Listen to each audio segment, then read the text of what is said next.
Welcome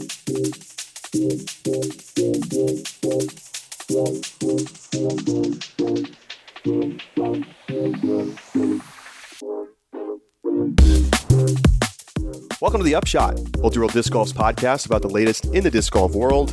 It is Thursday, June 15th. I'm Charlie Eisenhood. Joining me once again is Jamie Thomas. Josh Mansfield is out this week. Jamie, what's going on? How you doing as we head towards the weekend?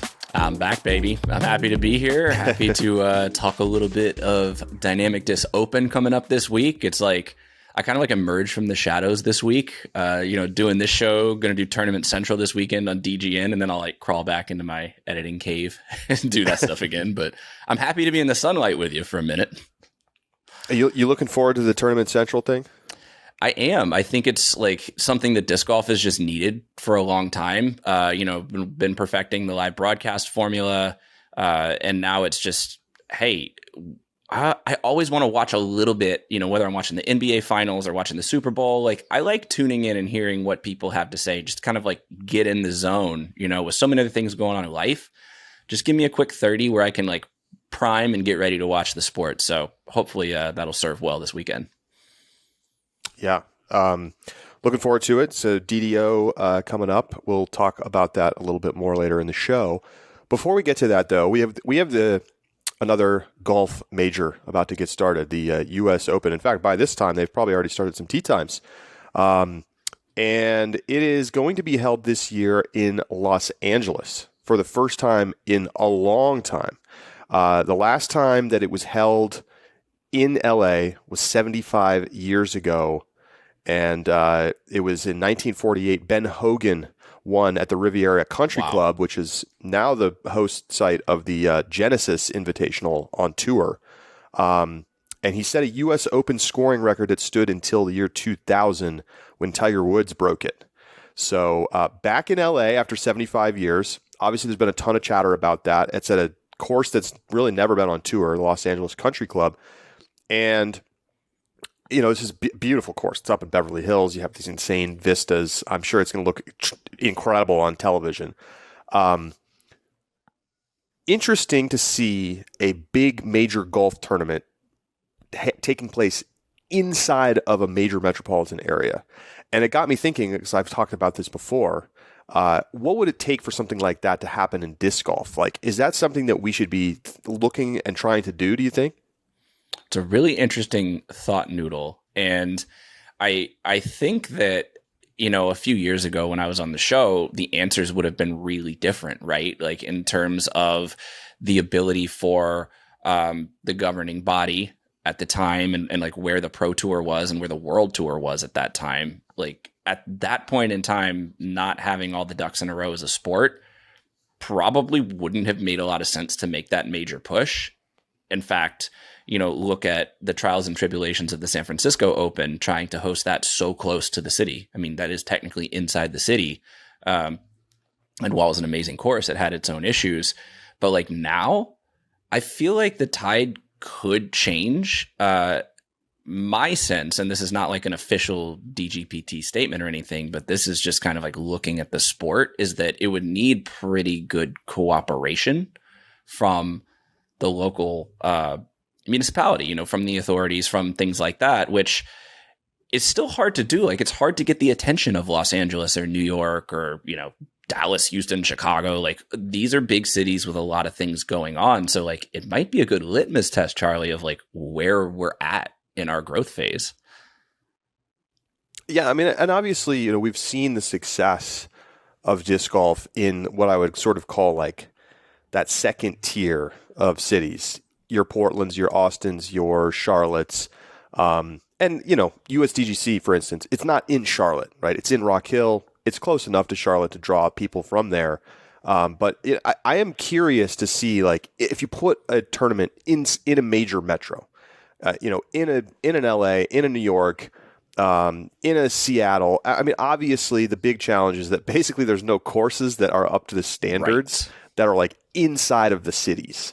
So that would be its own challenge, which is like, can you do a temp course, or can you get land and build a course out, a championship level course that you could put there?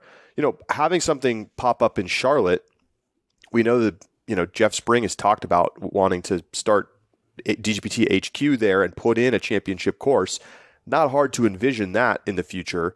But I do think it's pretty exciting to have the golf tournament. I feel like there's been more buzz about the U.S. Open this year than in a long time because of the fact that it's in LA and that it's this kind of like mysterious course that, maybe isn't going to be hard enough. Like they maybe are going to shred it. But I don't think that's necessarily a problem, given that, you're going to have the benefits of all of the exposure of being in, Hollywood.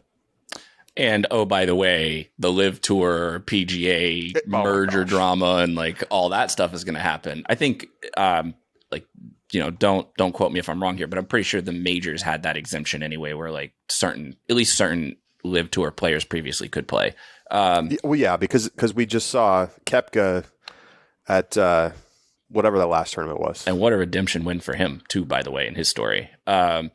But yeah, talking about disc golf side of it, it's very interesting because like the tack that I would take on it from a media perspective would be a bit different. Obviously have some overlap, but still be different from what Jeff Spring would be considering as the CEO and on the tour side. Because do we want a drone shot opening the broadcast of like the skylines and be able to go to like, top-notch breweries or restaurants to do little vignette packages and like make tour content following the players around these big cities that everybody in the world knows where they are?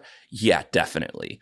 But you think about big cities, you think about the fight for green space, like you said, the courses that probably are not there in most cases right now for disc golf, like the price per square foot, whether you're talking about lodging, whether you're talking about rental fees, like all that stuff.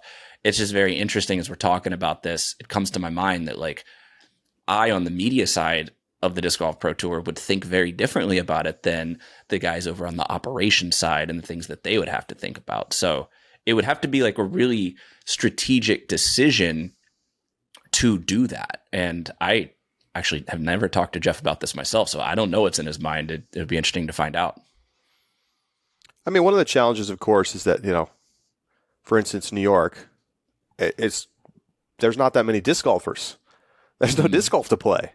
So, like, you could put it in a city of 8 million people, but how many people are going to show up to that? There, I think, are cities that are not as big as New York or LA that would be very conducive to having a tournament held there. It's just an interesting thing, because we have so many tournaments out in the middle of nowhere. Like, let's just be honest. Like, we're going to Emporia, Kansas this week. It's a meaningful place in disc golf, but it's far from everything. And we saw last year at Worlds, like, attendance was a bit of a struggle, and maybe it was the ticket pricing, maybe it was the timing, maybe it was whatever it was, but it's Portland Open had way more spectators than Worlds did, and I think that's because of the location, but as by far the number one factor. I mean, it certainly has to have something to do with it, and I think we all kind of looked at that and saw like the trajectory of growth of disc golf and saw like, oh wow, we expect more people to be here. At the same time, like, do you have the opportunities? Like, one of the coolest things about Emporia is going to the block party and seeing awesome. How disc golf takes over that community and literally swells the population by 10% or whatever it is these days. And it's just like, you're driving down the road and you just see welcome disc golfers and like this atmosphere that is still like a throwback to where we came from as a sport. And you would wonder how much you would lose or how much more effort that would take to like get that same vibe in a large city. So, it's two very different paths, like exposure versus community. Maybe that's oversimplifying it.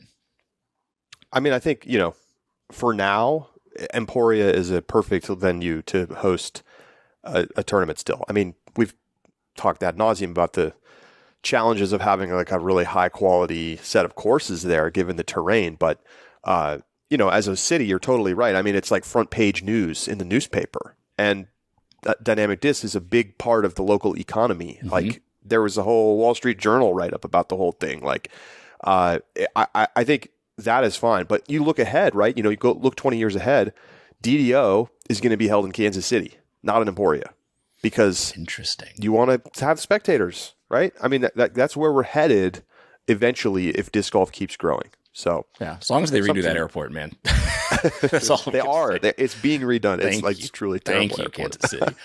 Where Like do the you weird want to mini see? gates. Oh my god, it's the craziest airport. It's the strangest airport, and I know this is way off the topic here, but like because there's maybe 200 feet. Like it's a short putter par 3 between like where you get off of the plane and like where you get into the car. Like where's the baggage claim? Anyway, these are not problems we need to solve on this podcast. But I'm interested to wrap this topic up by asking you, like, what's an ideal city size for you? You travel a lot. You do ultimate and disc golf. You're a well-traveled dude. Like, where would you like to see disc golf that we're not currently, just from the city or the area?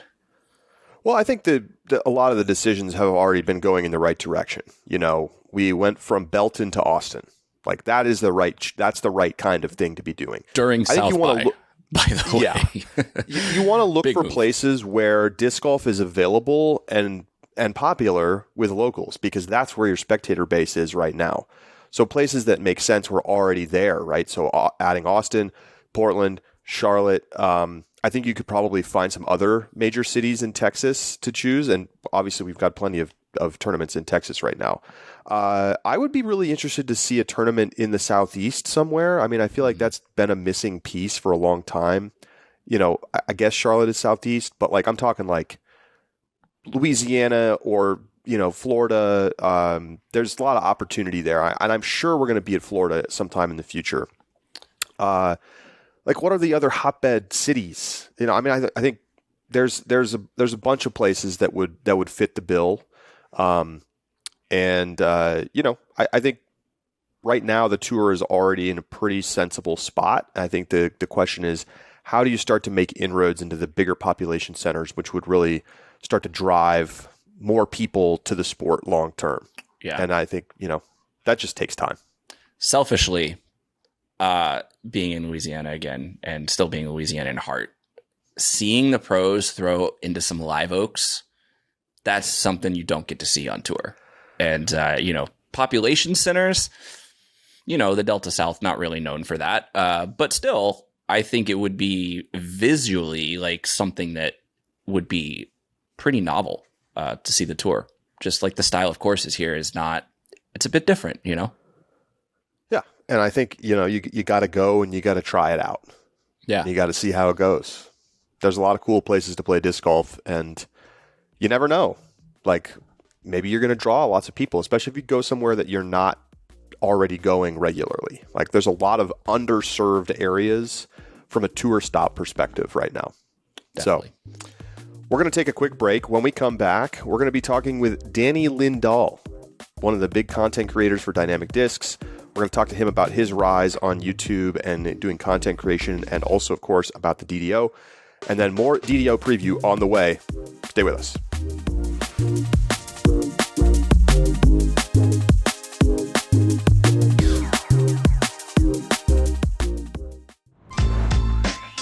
Pound's the best of the best. It's the quality, the craftsmanship, the vision for what a bag could be. Let's start from the beginning. I didn't choose Pound, I chose Levi. I trusted Levi to make the best bag possible. He's always trying to innovate. He wants it to be perfect. And I think he's the kind of guy that nothing's ever perfect. I trust the product. I trust the people behind the product. At this point, I don't think anyone's disputing that it's the best made bag.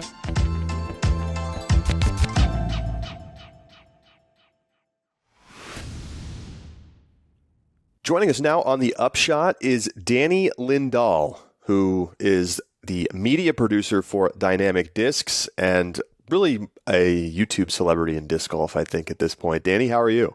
I'm doing all right. That's quite a niche. YouTube celebrity in disc golf is kind of narrowing it down, but it's accurate, yeah. Well, I mean, I feel like, 10 years ago, maybe that was a pejorative, but I feel like today it's actually like a pretty legitimate thing to be like a really well-known personality in disc golf. It's been really cool to see just the amount of people that express themselves in creativity through disc golf. Just the scene, I guess the amount of people making it has just gone through the roof. It's been really cool to see so many people. So, Danny, I would love to just get a little bit of background about kind of how you ended up at DD and doing what you do, making these form videos and all of the things that you've been working on over the years. What got you started in the industry and to this point? So when I started playing disc golf, I was very bad and I wanted to learn how to be better. And I found a lot of the instructional content online was more about creating the feel or like drills or different things. And none of that really spoke to the way that my brain functioned. And so I did a lot of research and I was able to kind of learn how to translate that into like the mechanics of what your body's actually supposed to be doing. There's lots of people that say your arm should feel like it's doing this, but nobody at that time was really saying you want to have your elbow here and your shoulder at this angle, and that's how the throw works. And so that's how I kind of I learned about form, and then I just started making YouTube content on my own while I was waiting tables at a restaurant. Some people think that I have would assume that I have some sort of background in physics or something like that. I really don't. I'm a college dropout. I was just waiting tables, but I've done my research. I've dug into it to be able to understand the mechanics of what's supposed to be happening. And so I was just making YouTube content on my own. And Bobby, when he was the Dynamic Disc Media guy, reached out to me and said that they have a position that they're considering opening up at Dynamic Discs for a content producer. And I told him, "No, I'm good. I'm going to go be a touring pro." And it didn't work out. I played like 3 tournaments back to back on weekends, and I hated it. I hated the driving. I hated the pressure to play well. Otherwise, the whole trip is pointless.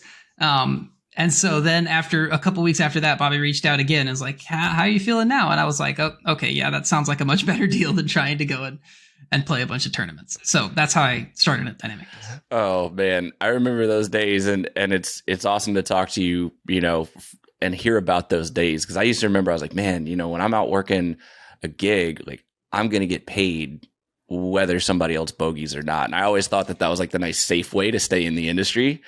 But speak a little bit to those early days, because obviously the sport has exploded in growth, and, YouTube is now like the central point for content in disc golf. But like back then it was a wild west. I'm interested to hear your kind of take on then versus now.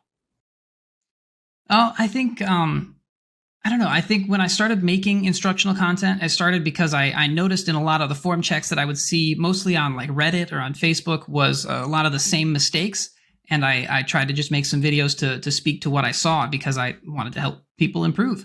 And once I started making a couple of videos, then they started to get some traction. And so I tried to make a video every week talking about something else. And that was a grind while also working at the restaurant, but it was the response was really cool. I think just the explosion in content, and particularly instructional content, has been really cool to see because it's interesting to see all the different perspectives. I think in general, like the disc golf throw is so unique that it's really cool to see how different teachers explain what's essentially the same concept, but it's going to work different for a lot of different people. Like my mechanical take on it is probably not going to work for a lot of different people, but somebody like Overthrow, Josh from Overthrow, does a great job of teaching drills and teaching what it's supposed to feel like, which is a different approach from what I take, but I don't think it contradicts. I think they kind of mesh together well to teach the same thing, but in a different kind of a way. So it's been really cool to see the different perspectives that everybody has. How would you say your way you think about teaching or instructing others, or just your understanding of the mechanics of throwing has evolved over the last, 5-6 years? Oh, I think, I think my understanding of it is generally pretty mechanical, and it's been like that from the beginning, but I've been able to gather more information as I've learned. And I mean, everybody makes mistakes. There's videos that I make that I look back on in the past, and like, that's probably not something that I would teach now. But I think that kind of speaks to the journey that we're all on. We all learn, we all make mistakes, and we all improve kind of as we go. So I think in the beginning, I focused a little bit too much on being rigid and trying to force your body to do the right thing. And then as I've learned more, it's more on setting yourself up to be in the right spots while you're in the middle of the throw and you're still staying loose. So it's kind of a different perspective, but still mainly focusing on where does the power come from and how does it translate into the disc. And I think anybody that's made content on social platforms, especially YouTube, for any length of time, like will look back at the early catalog and be like, yeah, there's at least one thing in there that I'm like, I would do that differently. So people always ask like, how do I get started making content? You just got to put stuff out there, right? And part of the making content on the internet is you're gonna make some mistakes. You're gonna look dumb on the internet, and that's kind of just part of it. If you make stuff on the internet, you just have to kind of grit your teeth and push through it sometimes. Yeah, totally. And not to take this in like a completely tangential direction, but like that's so how we came up as a whole sport. You know what I mean? Like you obviously can't separate disc golf's growth from YouTube's growth. And like, of course we made mistakes. Live broadcast made mistakes, post-production, instructional content, like it doesn't matter, but you were able to put that perspective out there. And I think that's what's most important, is in a time where we weren't getting that on major airwaves, like you were there doing it. What's the job like these days? I mean, obviously right now on the verge of the Dynamic Disc Open once again, hosted Worlds last year, been in Forbes magazine. I mean, Emporia, Kansas is like literally on the map even outside of disc golf, and Dynamic Disc has been such a part of that with like a media forward strategy. What's the scene like? What's around the water cooler these days? Well, our main focus for this year has been tour content, is what we call it. It's like practice rounds or just different content with our touring players before each event, because we noticed that most of the attention is on these events, and we want to promote our players who also promote our discs and promote themselves and everything. And so we've been trying to put our players first. We did a lot of work in the off season to make graphics and templates and everything, so we're able to turn these around really quick.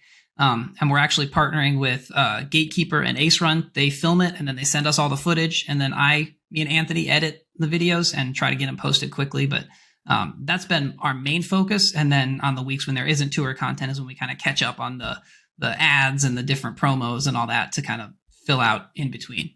But it's been cool to see more what's going on the tour, and also be able to put our players' personalities out there more, because a lot of people have really latched onto that. How has the transition been from, with House of Discs taking over DD in full, and, Jeremy Rusko transitioning out, Doug Bjerkus transitioning out? That's a lot of change in the leadership side of the company. Has that, have you felt the change down the line? Not so much right now. I think the biggest change, when House of Discs kind of I guess merged with Dynamic Discs, the main thing that we heard is that they like what we're doing and they want to give us more resources to be able to do that better. So on the media side, we haven't really noticed too much, besides when we're looking for players for tour content, we look outside of just Dynamic Disc Latitude and Westside.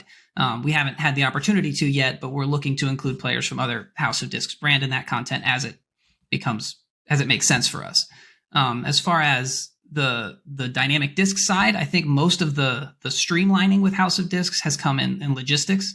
I don't know if I can say that we have Castoplast discs in the warehouse now, but if I can't, they're at the pro shop, so people probably would assume that they're also in the warehouse. But distribution and logistics is mainly where I see the streamlining. And then as we kind of that we get more resources, we're gonna like grow the media department. And if anything, that provides like a career advancement for me. I'll have more editors to be able to make more content, to be able to kind of coordinate all of that. So it's really exciting stuff coming from the House of Discs. That's really cool. And it's, as we are also in a creative industry, it's really great to hear that when people are infusing money and, throwing gas on the fire, so to speak, that it's like they're letting you do your thing and still kind of be free and do this tour content or do whatever else that interests you. What's been something in making this tour content and this kind of strategy shift that you found fun? Like, I don't know if it's a player's personality that's suddenly come out that you weren't aware of before, or like what's a little kind of hidden gem that you have been discovering?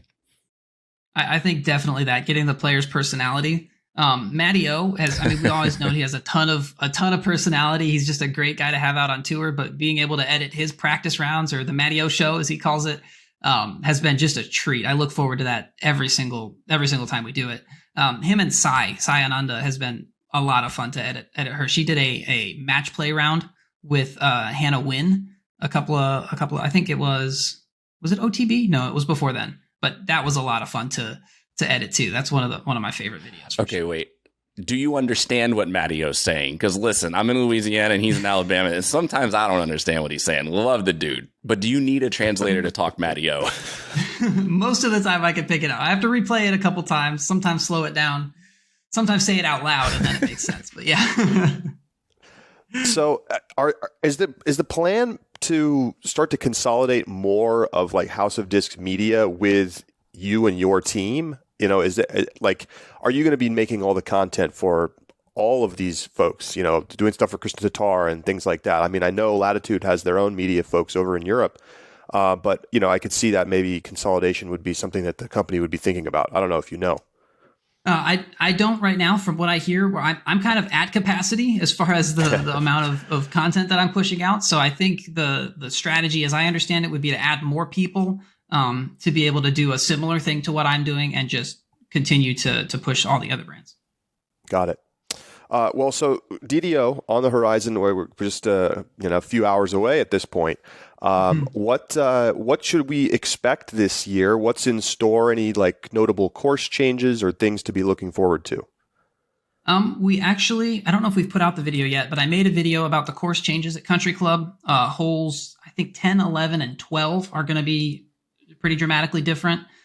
10 is like that forehand flex down the woods. That one's playing to 11's basket as a par 4. So the first shot is through the woods, and the second one, the way the trees are is players are going to have to end up getting creative, whether that's like a tomahawk over the top or there's a gap you can hit, but it's kind of small. So that's going to be a really exciting change. 11 is a new hole. It plays kind of uphill through where the rough used to be in between 13 and 17. It's kind of tall grass and some trees there, but it's just it's a par 3, pretty long, but it's uphill, and so the angle is tricky.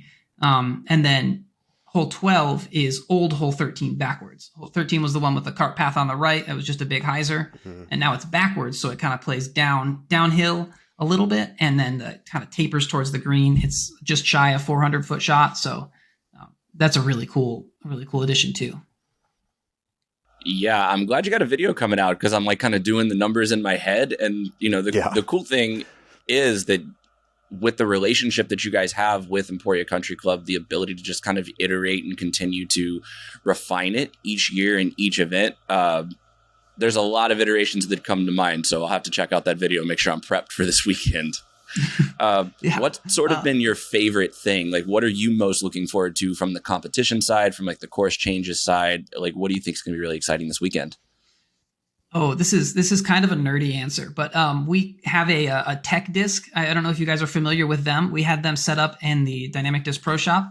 It's basically a sensor that you put on the bottom of the disc, and you can tell the release angle, the speed that you're throwing, the nose angle, the rotations, everything when you throw into a net. I tried it out when we put it in last week. And I'm excited to see, we're trying to get a lot of the pros to go and test it so we can have like a catalog of all of their throws, because it not only maps the disc while it's flying, but also while they're throwing. So you can see the path that the disc takes and tell a lot about their technique. So that's a very nerdy answer, but I'm excited to see the insides of like a pro's form if we can get enough of them to go do the tech disc demonstration. I sense a video from this in the future. That's really hopefully, cool. Yeah.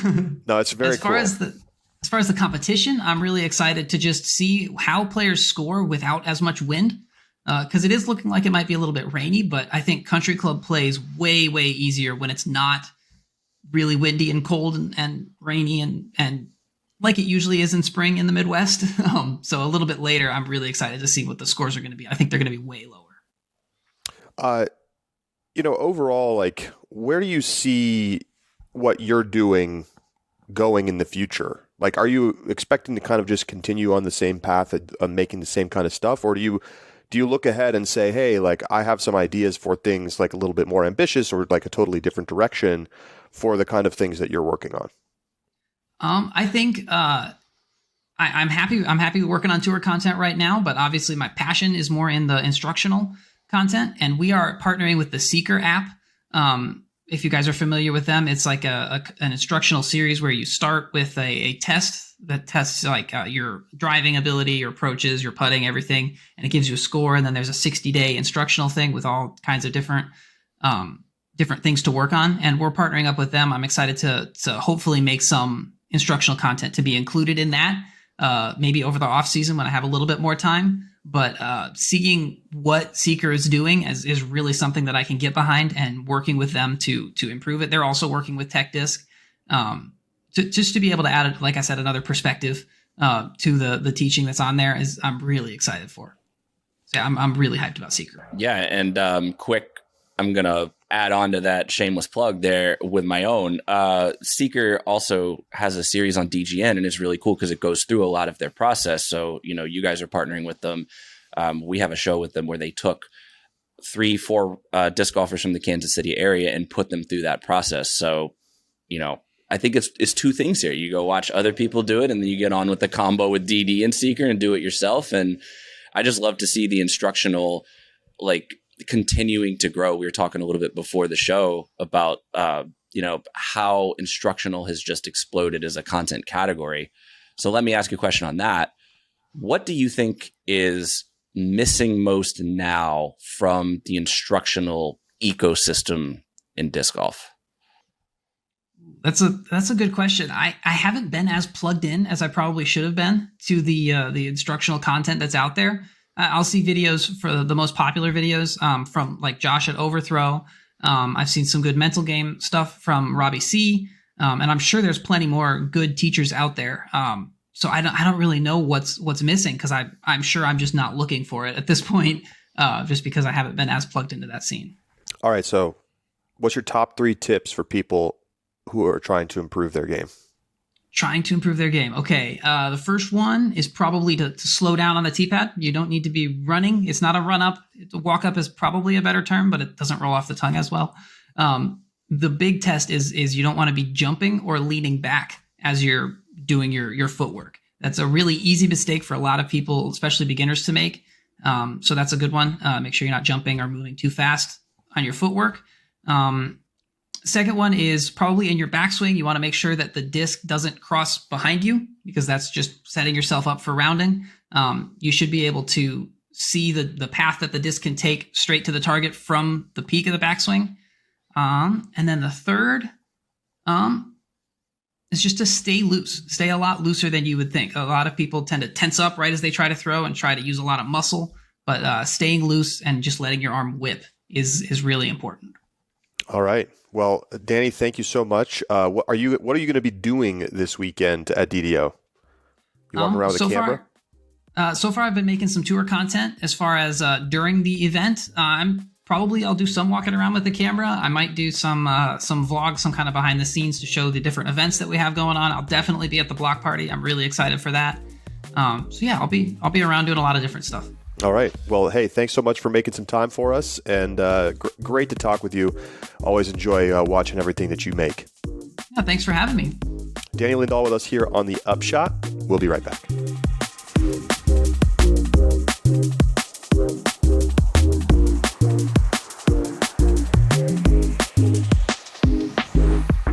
Welcome back to the Upshot. Great to talk with Danny. Really just a great guy to talk to. And I mean, he's just done so much to develop not only like his own brand and reputation, but also DD's. Like, what a great hire by them. Yeah, just another guy that's been around for a long time, and, close to my heart in the sense that, like, I always want people who were there in the early days to be able to continue to, like, advance their career in disc golf, because it's easy to wash out of, and so kudos to him and kudos to DD in that sense. Yeah. Well, we got a little bit of insight into some of the course changes at the Emporia Country Club, which will be the lone host of this year's DDO. So Jones Gold, no. Jones Supreme, no. Not happening this year. 3 rounds at the Country Club. A couple changes in the middle of the course. The classic Island Hole 16. All of the dramatics of the World Championships. We'll be remembering Paul McBeth's incredible shot making down the stretch. And, Kristen Tatar's amazing dominance at the World Championships. The crazy wind of past DDOs, which it sounds like is not going to be in the forecast for this year, which changes the complexion of that course entirely. But, lots of memories on this course that has hosted many, many majors and Elite Series events over the last 15 years. Yeah, but very important to note that you started with that. It's going to be different weather conditions. It's going to maybe look a little more like the dynamic this Open of last year rather than the Worlds of last year, only being 3 rounds. That 5 rounds so crucial for players like a Paul McBeth or Kristen Tatar with a really high consistency floor. You could see some more variation, and I think if those scoring conditions are as Danny's predicting here, like, we could see some shakeups here. Remember that crazy podium from a year ago where it's like Brody Smith and Jake Hebenheimer and Logan Harpool and just like all these it's guys. Like 10 people. Yeah, it's literally like an 8-10 person podium at this point. Ricky ends up coming away with the win, but everybody else was really nipping at his heels, and it wasn't a walk in the park even on that final day.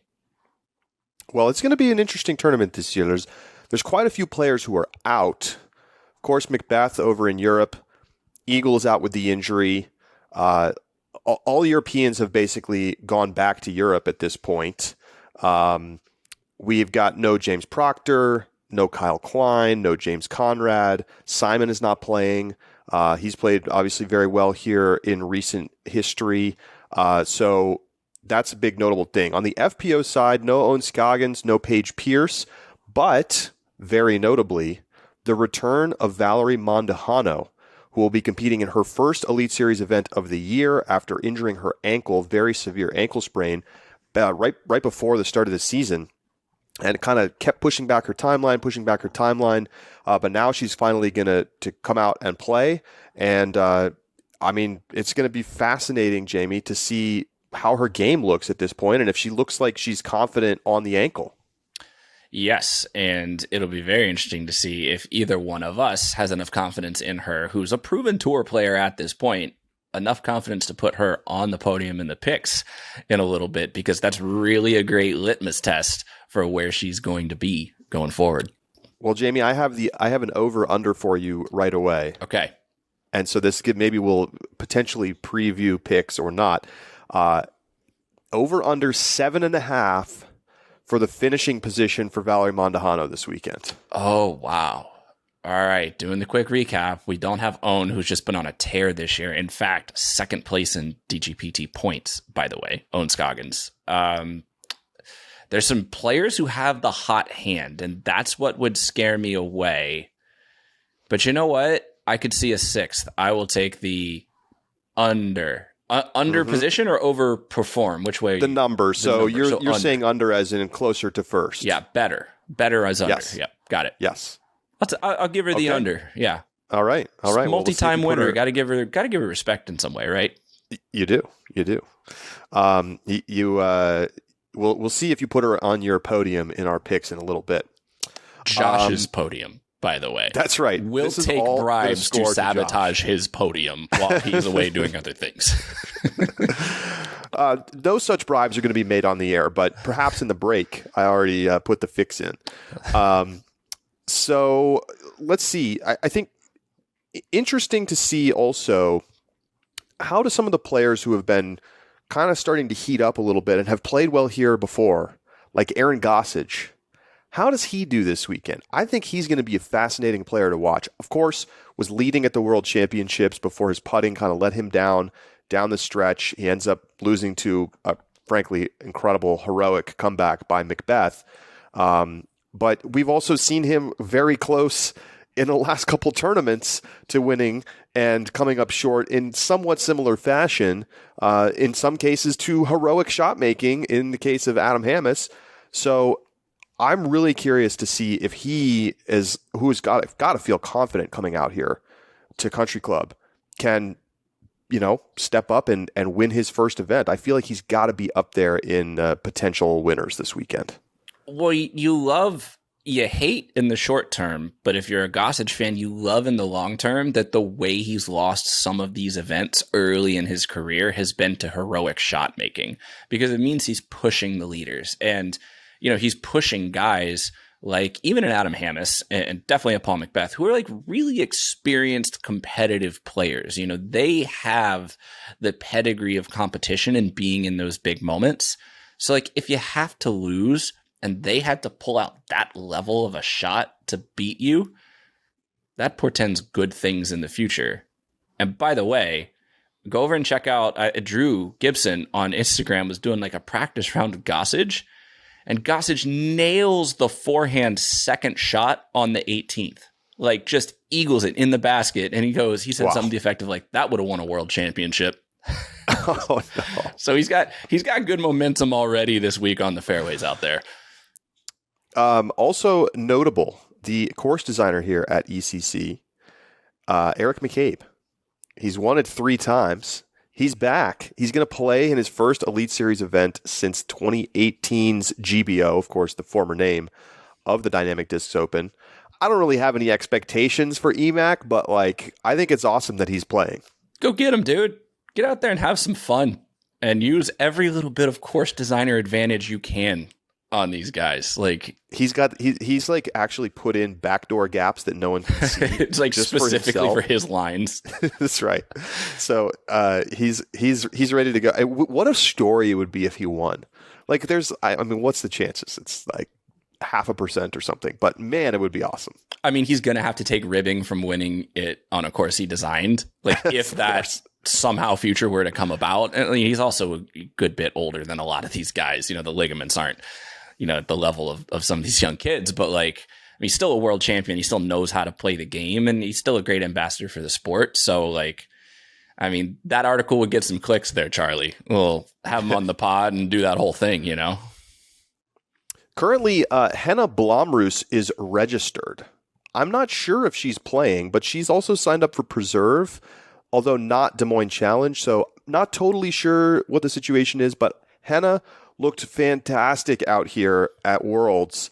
Obviously, not able to keep up with Kristen over the course of 5 rounds, but had some of the best shot making that we've seen. And if she does in fact play, going to be exciting to see if she can replicate some of that. I thought in particular she looked good at Country Club. Oh my goodness. What is that whole 3 or 4, the downhill to the trees? That's just so tricky. And she parked in the circle. Oh my God. Buttery turnover. I mean, my goodness. I don't care who you are, male, female, rating, age, doesn't matter. Like that is one of the great, great shots of last year and in a long 100%. time. So good. Man, special stuff. That was awesome. Tap in eagle. That was a lot of fun. So lots to kind of look forward to. It's a course we know well. We'll see how the new holes play. Sounds like some interesting changes. And otherwise, we'll get some other new faces back. Chris Dickerson back now that we're heading into the Midwest. Will he look sharp after some time off the tour? He did play at the Tennessee State Disc Golf Championships a little bit ago. He actually lost. Braden Sides beat him by a stroke. After besting him by 3 shots in the final round. So Dickerson trying to bounce back with a strong tour finish. Hey, maybe that's the shot in the arm. When Dickerson's dialed in from circle 2, he's second to none. I mean, he's so consistent. He can literally hit the same link in the chains from like 40, 50 feet over and over. So maybe that's that little injection kind of, a la we're talking about Gossage. Maybe that's what he needs to jumpstart that tour swing again. So it's time to make our picks. Jamie, I will give you the honors. You can pick the division and let us know who you're taking this weekend. All right, ladies first. Maybe I should say who Josh is taking. Yeah, who's Josh taking this weekend? Now, let's see. The cool thing is I am gaming the system, but only a little bit, Josh. I'm trying to give enough separation in the podiums that I want to hear some smack talk on the show next week, all right? So Josh's podium this week, we're actually going to start with the most obvious pick, Kristen for the win. I mean, if nothing else other than just to give the respect of the way she played both the Dynamic Disc Open and Worlds on this course last year. We're then going to ride the hot hands for the rest of the podium. The hot hands right now in FPO, according to me/Josh, Cat Merch, second place, got her. She is aggressive, and I think with the wind down and some of the finishing holes on this course, that aggression is really going to pay off. I also really like the way Sayananda is playing. In a lower wind condition in Emporia, it means even if she's not super close to the basket, the fact that she can go for some of these putts, some of the putts she was making in Portland, it's like, holy cow, how have you not been touring sooner? So if she can keep that putter hot, I think she has a great shot at finishing on the podium. Love it. I'm also going to take Kristen to win it. I really thought about taking my second place choice, and I just made a late change and put Kristen at the top. I have to not lose points by not picking Kristen. In my 2 spot, I have Ella Hansen. Great pick. Who really was fantastic here a year ago. Played very well at ECC, both at DDO and at Worlds. And so I think this is the right kind of layout for her to be super successful, and I really do think she can win. In my 3rd spot, I'm going to put Henna Blomroos. If she doesn't play because she drops out or scratches or something, I'll slot in somebody else. I'll post in the Discord. But I think hard to, a horses for courses pick for me here. I just think that Henna is going to be ultra confident out here at the Country Club. Your podium's very aggressive off the tee. Maybe not Kristen as much, more balanced, but like your 2nd and 3rd place, you're counting on some aggressive tee shots to score you some points here. Yeah, I mean, it's not going to be super windy. Lots of length out here. I feel like players like that are going to be successful this weekend. Good logic. Can't fault it. On the MPO side, I will start in my 3 spot. I am going to put Chris Dickerson on the podium. Okay. He's just it's bounce back Dickerson time. He's heard what people are saying, and he doesn't like it one bit. So I think he's gonna show up strong this weekend. In my 2 spot, once again, I really thought about putting him at the win, but I can't quite do it, Jamie. I've got Aaron Gossage in my 2 spot. A combination of current form and ability here in the past. Almost feels like a podium lock to me. That's a strong thing to say with the field that these guys have to play against every week. But in my 1 spot, I'm taking Ricky. Okay. It's a DD tournament. Okay. We're in Emporia. He killed everybody here last year by like 6 strokes. I feel like Ricky's gonna play awesome this weekend. The heartbreak for Gossage continues as he's surrounded by 2 guys that have not been super in form lately. So, all right. Motivation for Gossage. What's he got to do, Charlie, to get you to pick him to win? But you know what? I think he's going to have to win first. You know what? I do have Ricky on the podium as well. He's in my 3rd place spot. I mean, the guy, he knows what's at stake. Obviously, he's really happy with Dynamic Disc. He wants to show out for him. And obviously, he's one of the best players to ever do it. So I think he'll be fine. I'm going to put Calvin Heimberg in 2nd because he's Calvin Heimberg and he's the best player on tour this year. So you're welcome, Josh. There's an easy chalk for you. And the winner, according to Josh, is going to be Gannon Burr because he's just been a little quiet lately from where our expectations would be of like the reigning U.S. champion. But I can't help when I'm picking this, and maybe this is just gut, I can't help but think of how he won the Las Vegas Challenge. And I know they're not the same course, but I think the same mentality that carried him to that win can carry him here. So Gannon Burr is going to be the pick to win. Gannon Burr is the favorite per UDisc's win probability pre-tournament. All right. 18% chance to win. You got chalk, Josh. Yeah, you've chalked it up over there. FPO side, I'm riding the hot hand. MPO side, it's chalk. But I want to hear some good smack talk next week. That's all I'm asking. All right, so there's our quick picks in the books. Make your own at discgolf.ultiworld.com/upshot-picks. If you are a subscriber, join the Discord, get the bonus pods, the Inside the Circles. Couldn't think of the name of it for a second. We will be with you. I think it'll be Josh on Sunday, but Jamie, stand by just in case. It's going to merge the DGN show in this one. Just do a combined show here. Rapid Reacts on Sunday night following the Dynamic Discs Open. And we've got 3 straight Elite Series events over the next 3 weekends. So strap in. Des Moines coming up, Preserve coming up, and then off to Europe. So lots to look forward to coming up here on tour. DDO starts tomorrow morning, and look forward to all of the coverage over on DGN. Jamie, we'll see you on Tournament Central. Yeah, tune in half an hour early, 9:30 Central, before a 10 a.m. Central broadcast start. We'll break down FPO, and then we'll do the same thing, wrap it up, and rinse and repeat with MPO. So looking forward to it. Great stuff. All right, thank you everybody for tuning in. This has been The Upshot. For Jamie Thomas, I'm Charlie Eisenhood. We'll talk to you next week, and we'll see you Sunday for the Rapid Reacts. See ya.